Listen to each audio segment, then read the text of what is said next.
कभी अपने आसपास की चीजों पर गौर किया है? फोन, कपड़े, खिलौने, इन सब में एक बात कॉमन है। एक ऐसा लेबल जो असल में दुनिया की अर्थव्यवस्था की पूरी कहानी बताता है। चलिए आज इसी कहानी को थोड़ा और गहराई से समझते हैं। ये जो स्मार्टफोन है जिसे हम सब हर रोज इस्तेमाल करते हैं, आखिर ये बना कहाँ है? और वो चार्जर जो इसे रोज पावर देता है, या फिर वो हेडफोन जिनसे हम म्यूजिक सुनते हैं या ज़रूरी कॉल्स करते हैं। और देखिए, ये कहानी सिर्फ इलेक्ट्रॉनिक्स तक ही नहीं रुकती। हमारे कपड़े, बच्चों के खिलौने, यहाँ तक कि घर में रखे हुए टूल्स भी, इन सभी चीज़ों को एक ही धागा जोड़ता है। और सबसे मज़ेदार बात तो ये है कि जिन प्रोडक्ट्स पर बड़े बड़े अक्षरों में डिज़ाइंड इन यूएसए या इंजीनियर्ड इन जर्मनी लिखा होता है, असल में वो भी चीनी फैक्ट्रियों में ही बनते हैं। तो असली सवाल यही है, आखिर चीन पूरी दुनिया की फैक्ट्री बना कैसे? इसकी शुरुआत हुई एक ऐसी स्ट्रैटेजी से जो थोड़ी अलग थी, थोड़ी अनकन्वेंशनल थी, जिसे किसी और ने नहीं अपनाया। चलिए चीन के उदय के सफर को समझते हैं।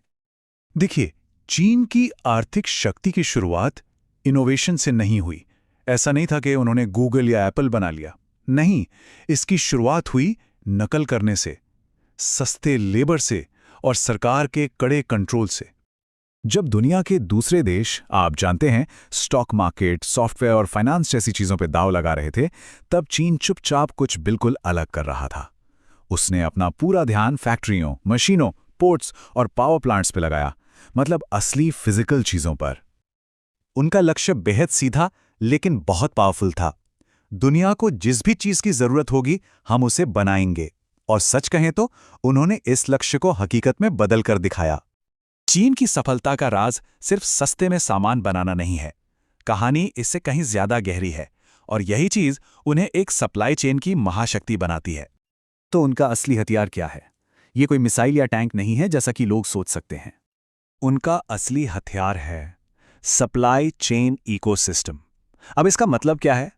सीधे शब्दों में, ये एक ऐसा नेटवर्क है जहां किसी प्रोडक्ट को बनाने के लिए जरूरी सभी पार्ट्स, सभी सप्लायर्स और असेंबली सब एक ही जगह के आसपास मौजूद हों। चलिए एक फोन बनाने का उदाहरण लेते हैं। इसके लिए चिप्स चाहिए, स्क्रीन चाहिए, बैटरी, कैमरे और यहां तक कि वो छोटे छोटे स्क्रू भी। चीन में ये सभी चीजें बनाने वाली फैक्ट्रियां एक दूसरे से महज 50 किलोमीटर के दायरे में मिल जाती हैं। सोचिए जरा। और यहीं पर असली फर्क समझ में आता है।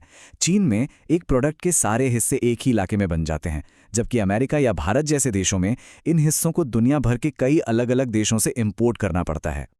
तो इस बिखरी हुई सप्लाई चेन का नतीजा क्या होता है?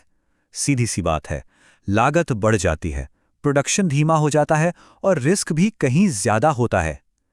चीन का इकोसिस्टम इन सभी समस्याओं को एक झटके में खत्म कर देता है। इस निर्भरता को अगर ठीक से समझना है तो दुनिया की सबसे कीमती कंपनी एप्पल से बेहतर कोई उदाहरण हो ही नहीं सकता। सोचिए, एप्पल है तो एक अमेरिकन कंपनी, लेकिन आईफोन असल में चीनी है। क्यों? क्योंकि चीन के पास 1 करोड़ फैक्ट्री मजदूर हैं, ऐसे पोर्ट्स हैं जो कभी नहीं सोते, पूरे के पूरे शहर हैं जो सिर्फ मैन्युफैक्चरिंग के लिए बनाए गए हैं, और पार्ट्स को लाने ले जाने के लिए हाई स्पीड ट्रांसपोर्ट का एक जबरदस्त ढांचा है। तो इसका मतलब यह है कि एप्पल सिर्फ चीन में ही कुछ ही महीनों के अंदर 10 करोड़ आईफोन बना सकता है। 10 करोड़! ये स्केल और ये स्पीड दुनिया का कोई और देश मैच ही नहीं कर सकता। चीन ने विदेशी कंपनियों को सिर्फ अपना सामान बेचने नहीं दिया, उसने एक सौदा किया। कहा, अगर हमारे बाजार में आना है तो फैक्ट्री यहीं बनाओ और अपनी टेक्नोलॉजी भी हमें सिखाओ। कंपनियों ने यह सौदा मान लिया और चीन ने उनकी टेक्नोलॉजी को सीखा, उसकी नकल की और फिर उसे और बेहतर बना दिया। काफी स्मार्ट। अब हम इस पूरे विश्लेषण के सबसे जरूरी हिस्से पर आते हैं। ये सिर्फ प्रोडक्शन की कहानी नहीं है, ये एक चेतावनी भी है। चीन दुनिया को बंदूकों से कंट्रोल नहीं करता, वो दुनिया को फैक्ट्रियों से कंट्रोल करता है। जरा इस बात को सोचिए, ये एक बहुत पावरफुल आइडिया है। जरा कल्पना कीजिए कि अगर चीन सिर्फ 30 दिनों के लिए अपना एक्सपोर्ट रोक दे तो क्या होगा? दुकानों से इलेक्ट्रॉनिक्स गायब हो जाएंगे, कार फैक्ट्रियां बंद पड़ जाएंगी, अस्पतालों में जरूरी इक्विपमेंट की कमी हो जाएगी और पूरी दुनिया में महंगाई आसमान छूने लगेगी। एक तरह का केओस मच जाएगा। इसलिए अगली बार जब कोई मेड इन चाइना का लेबल देखे तो याद रखें, ये सिर्फ एक देश का नाम नहीं है, ये एक चेतावनी है। चीन सिर्फ प्रोडक्ट्स नहीं बना रहा है, चीन कंट्रोल बना रहा है।